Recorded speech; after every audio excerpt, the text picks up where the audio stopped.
जी हाँ, भले ही इस नारे के साथ भाजपा लोकसभा चुनाव में जीतने को लेकर आश्वस्त दिखाई दे रही है, मगर जिस तरह भाजपा सांसद, चाहे वो गौतम गंभीर हो चाहे फिर जयंत सिन्हा, जिस तरह से वे पार्टी छोड़ रहे हैं, ऐसे में भाजपा के विश्वास पर कई प्रश्न चिन्ह लगते हैं। जी हाँ, कल इसी तरह से कल 195 उम्मीदवारों की लिस्ट भाजपा द्वारा जारी की गई, मगर पवन सिंह, जिन्हें भाजपा ने बता दें आपको लोकसभा चुनाव के लिए पश्चिम बंगाल के आसनसोल सीट से उम्मीदवार बनाया, तो वहीं पवन सिंह ने सोशल मीडिया के जरिए कहा कि वे आसनसोल सीट से चुनाव नहीं लड़ेंगे, जिसके बाद से टीएमसी सरकार ने भाजपा को घेरना शुरू कर दिया है। मगर सवाल ये भी है, पवन सिंह ने आखिरकार चुनाव लड़ने से क्यों किया इनकार? इसके पीछे की वजह क्या है, जानिए इस रिपोर्ट में। भोजपुरी गायक और एक्टर पवन सिंह के पश्चिम बंगाल के आसनसोल सीट से चुनाव लड़ने से इनकार करने को लेकर जमकर सियासत हो रही है।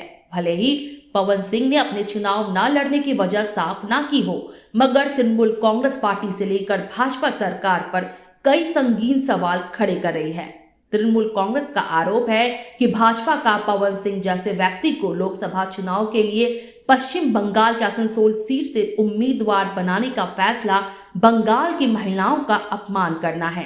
पवन सिंह ने महिलाओं के खिलाफ हमेशा से गलत शब्दों का प्रयोग किया है। जो प्रत्याशी खुद ही चुनाव नहीं लड़ना चाहता तो उसे भाजपा जबरदस्ती क्यों चुनाव के लिए उम्मीदवार बना रही है।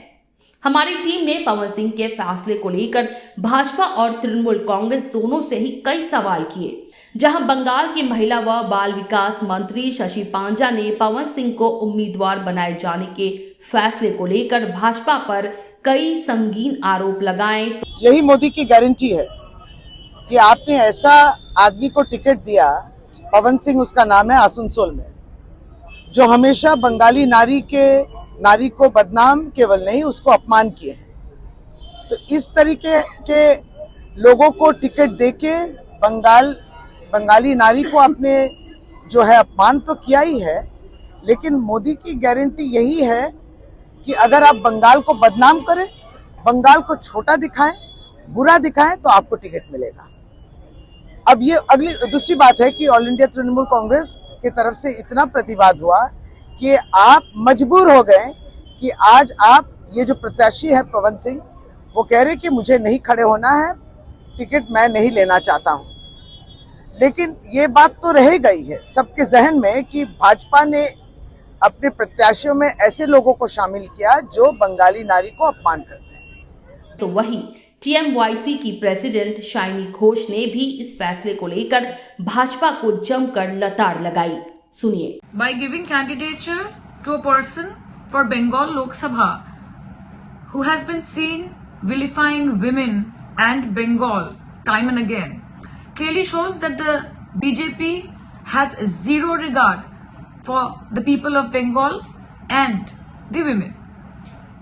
Although in the face of severe criticism and opposition, the candidate concerned has been forced to withdraw. But it clearly shows that the BJP has miserably failed to tap into the pulse of the people of Bengal. मगर वहीं Bhojpuri film निर्माता काशीनाथ जायसवाल पवन सिंह के समर्थन में उतरे। उन्होंने कहा कि पवन सिंह एक बेहतरीन अभिनेता है, उन्होंने महिलाओं का कभी भी अपमान नहीं किया। ऐसा बात नहीं है, पवन सिंह एक बहुत अच्छे कलाकार हैं। और रही बात महिलाओं का सम्मान का, तो चाहे हिंदी मूवी हो या भोजपुरी या बंगाली, भाई महिला ही जगत कल्याणी है। महिला को लेके ही सब कुछ, धरती का सब कुछ है महिला को लेके। तो पवन सिंह आज तक तो ऐसा कभी नहीं मेरे को देखने में आया कि पवन सिंह कभी किसी महिला के बारे में गलत बोले हों। पवन सिंह बहुत अच्छे कलाकार है, या खेसारी लाल यादव हो या दिनेश लाल यादव निरहुआ हो, क्योंकि हम खुद एक भोजपुरी फिल्म के निर्माता हैं और ऐसा आज तक नहीं लगता कि कभी कहीं भी इंडस्ट्री में किसी महिला का अपशब्द किया गया हो या किसी का अपमान किया गया हो, ऐसा कोई बात नहीं है। ये तो आर्ट और कला है। सूत्रों की माने तो अगर पवन सिंह चुनाव लड़ते तो बीजेपी को एक सीट की वजह से 5 सीटों पर नुकसान उठाना पड़ सकता था। इसकी सबसे बड़ी वजह है पवन सिंह के गाए गाने। दरअसल पवन सिंह ने जो गाने गाए हैं उसमें महिलाओं और बंगाल को लेकर कई आपत्तिजनक गाने शामिल हैं। इसके अलावा जैसे ही पवन सिंह को टिकट मिला तो इसका सबसे ज्यादा विरोध पार्टी के अंदर ही हुआ और कई नेताओं ने पवन सिंह को हटाने के लिए अमित शाह और जेपी नड्डा को लेटर लिख दिया। जानकारी के मुताबिक उनके टिकट मिलने से पार्टी कार्यकर्ता नाराज थे। पवन सिंह को टिकट मिलने से महिलाओं के खिलाफ अत्याचार पर स्टैंड भी कमजोर पड़ जाता, वो भी ऐसे समय में जब बीजेपी संदेशखाली में महिलाओं के खिलाफ हुए अत्याचार के लिए मोर्चा खोले हुए है। तो पवन सिंह के चुनाव लड़ने से इनकार करने पर अब देखना यह है कि भाजपा आसनसोल सीट से किसे चुनाव के लिए खड़े करती है, क्योंकि जिस तरह से पवन सिंह पर महिलाओं के साथ अब शब्द प्रयोग करने का आरोप लगा रही है टीएमसी, ऐसे में भाजपा को सोच समझकर सीट से अपने उम्मीदवार को खड़ा करना पड़ेगा। फिलहाल इसी तरह से अपडेटेड न्यूज के लिए बने रहिए यूनिफ्लाई न्यूज के साथ।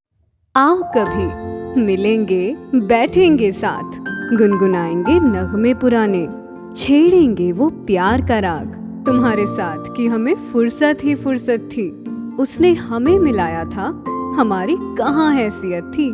मिलेंगे अरसों बाद, वो जज्बात साझा करेंगे, उस गुजरे जमाने की याद ताजा करेंगे। चाय की चुस्कियों के बीच हंसी की फुहार बहेगी, साथ हो यार पुराने, जिंदगी हर दम गुलजार रहेगी। ब्लैक लीफ पुरानी यादों में खोले नई मिठास।